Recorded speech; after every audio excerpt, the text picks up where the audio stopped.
Hello guys, welcome back to Brainers. मैं आपको physical education का फर्स्ट चैप्टर पढ़ा रहा था, जिसकी फर्स्ट पार्ट की वीडियो मैंने यूट्यूब पे डाल दी है। आप जाके देख सकते हैं। आइए चलते हैं, इसको आगे बढ़ाते हैं और फिर चैप्टर ख़त्म करते हैं। आइए, हम यहाँ पे थे। हमने टूर्नामेंट के महत्व को पकड़ लिया था, जैसे खेलों के प्रकार, खेलों के कौशल का विकास होता है, बड़े स्तर की प्रतियोगिताओं के लिए खिलाड़ियों का अच्छा चयन हो जाता है, मैत्री के भाईचारे का विकास होता है, स्वास्थ्य मनोरंजन में स्रोत बढ़ते हैं और सामाजिक गुणवत्ता का विकास होता है। अब आगे चलते हैं। विभिन्न प्रकार के खेलों का टूर्नामेंट कैसे निकाला जाता है। दो प्रकार के टूर्नामेंट होते हैं, नॉकआउट टूर्नामेंट और लीग राउंड रोबल टूर्नामेंट। अब नॉक आउट टूर्नामेंट किसे कहते हैं। इस प्रकार के टूर्नामेंट में जो भी टीम हारती है वह टूर्नामेंट से बाहर हो जाती है। जैसे कि टीम हारी, उसको तुरंत बाहर हो जाती है, वो दोबारा खेल नहीं सकती, अर्थात उसे दूसरा अवसर नहीं मिलता। केवल विजेता टीम ही टूर्नामेंट में बनी रहती है, इसलिए इसे एलिमिनेशन टूर्नामेंट भी कहा जाता है। इसमें केवल एक बार ही अगर हार जाता है बंदा, तो खिलाड़ी हार जाता है तो उसे बाहर कर दिया जाता है। इसके उद्देश्य की बात करें तो यह सर्वश्रेष्ठ प्रतियोगिता का पता लगता है, यानी कि जो सर्वश्रेष्ठ जो अच्छा खिलाड़ी होता है उसका निकाला जाता है, उसको सेलेक्ट किया जाता है। खिलाड़ियों को एक ऐसा मंच प्रदान करना जहां वे अपने खेल का प्रदर्शन कर सके, और या फिर खेलों को बढ़ावा देना, उनको खेलों को बढ़ावा देना, खेलों का कुशल विकास करना, खेलों को लोगों का मनोरंजन करना, दर्शकों का मनोरंजन करना, खिलाड़ियों के बीच मित्रता का व्यवहार करना, ये सब होते हैं। अब इसके लाभ की बात करें तो टूर्नामेंट से बाहर होने के डर के कारण टीम हार से बचने के लिए अपना अच्छा प्रदर्शन करती है, और इससे खेलों के स्तर में वृद्धि होती है। उनकी क्या करते हैं, खिलाड़ी अच्छी ट्रेनिंग करते हैं जिससे कि वो हारे नहीं और टूर्नामेंट में जीत सकें। मैचों की संख्या कम होती है इसमें, मैचों की संख्या इसमें कम होती है, का होने के जल्दी ही ख़त्म हो जाती है। मैचों की संख्या कम होने के कारण इसमें जल्दी ख़त्म हो जाता है, और कम अधिकारियों की ज़रूरत होती है इसमें। इसमें ज़्यादा बंदों की ज़रूरत नहीं होती। अब इसकी हानियाँ भी हैं, इसकी हानियाँ भी होती हैं। हानियाँ इसकी हैं कि ऐसे टूर्नामेंट में कई बार अच्छी टीम प्रथम या दूसरे राउंड में ही टूर्नामेंट से बाहर हो जाती है, और फाइनल में मैच यदि कमज़ोर टीमों के बीच होता है तो ऐसे में दर्शकों की जो रुचि है वो रुचि जो होती नहीं है खेलों में, और संख्या कम हो जाती है, उनकी रुचि कम हो जाती है। टीमों के टीमों को बहुत सीमित संख्या में मैच खेलने को मिलते हैं, और इसलिए नॉकआउट टूर्नामेंट बहुत लोकप्रिय नहीं होता। इसमें क्या होता है, इसमें ना बहुत कम टीमें खेलती है, क्योंकि इसमें टीमें एक बार राउंड खेलने के बाद वो बाहर हो जाती हैं, हार जाती हैं, तो इसमें क्या होता है, ज़्यादा आकर्षक नहीं होते लोग बाग इसकी तरफ। ठीक है, आगे चलते हैं। अब आता है लीग टूर्नामेंट किसे कहते हैं। लीग या राउंड रोबल टूर्नामेंट, इसे दो भागों में, इसमें भाग लेने वाले हर टीम टूर्नामेंट में भाग ले रही सभी टीमों के साथ कम से कम एक बार अवश्य रूप से खेलती है। उसमें दो प्रकार की टीमें होती हैं इसमें, एक तो सिंगल टूर्नामेंट जो एक बार खेलती है, और डबल टूर्नामेंट जो दो बार खेलती है। ठीक है, इसके लिए इसे दो में भाग बांटा गया है, सिंगल टूर्नामेंट और डबल टूर्नामेंट।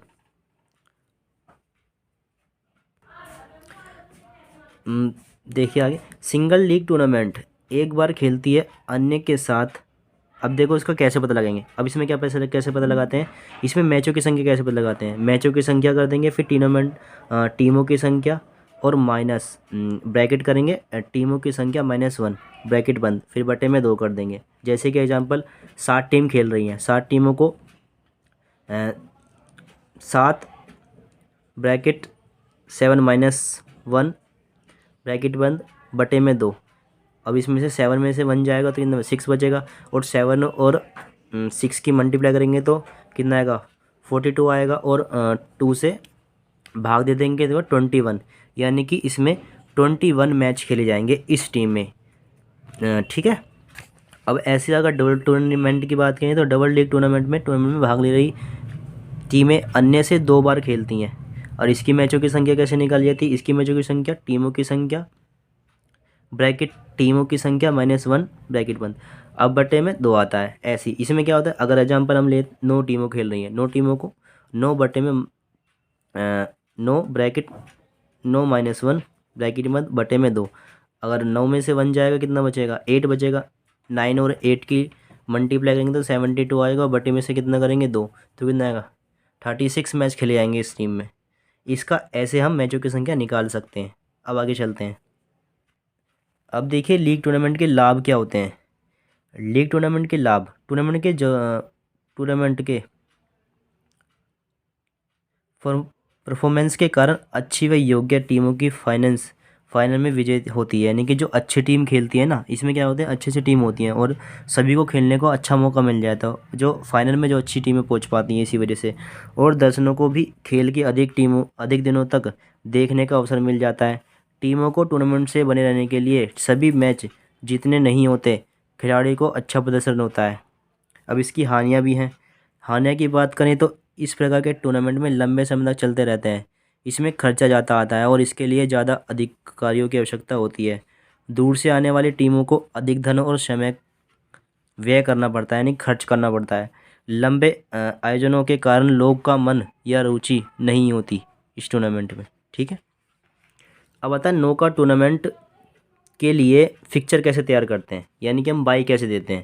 यदि टूर्नामेंट में सम, यानी कि अगर हम विषम सम की बात करें, जैसे 2, 4, 8 होते हैं ना, सम होती हैं, सम संख्या में अगर टीमें हैं तो उन्हें आसानी से बांटा जा सकता है, क्योंकि वो दो आपस में खेल के मैच को जीत सकती हैं। लेकिन यदि टूर्नामेंट में विषम संख्या में है, नो का टूर्नामेंट में विषम संख्या में, जैसे कि 7 है या 25 है या 5 हैं, तो उसके लिए अलग बाई देनी पड़ती है हमें, ऊपर ज़्यादा और नीचे कम है। यदि टूर्नामेंट में टीमों की संख्या विषम है तो ऊपर ज़्यादा क्या देखना है, ऊपर अर्ध में हमें ज़्यादा टीमें देनी पड़ती है, एक ज़्यादा, और नीचे अर्ध में हमें एक कम देनी पड़ती है, तो ऊपर ज़्यादा है। यदि टीमों की संख्या 25 है, एग्जाम्पल लीजिए, अगर तो ऊपर अर्ध में क्या रखेंगे हम, 13 रख देंगे, और नीचे अर्ध में 25 रख देंगे। अब इसमें बाई कैसे देते हैं। बाई का संबंध एक डमी टीम से होता है जो खुद ना खेलकर दूसरी टीम को अगले राउंड में पहुंचाने का मदद करती है, इसीलिए बाई का प्रयोग किया जाता है। अब इसकी बाई का प्रयोग 2 की पावर से किया, 2n की पावर से किया जाता है, जैसे कि 2, 4, 8, 16, 32, 64 ऐसे किया जाता है।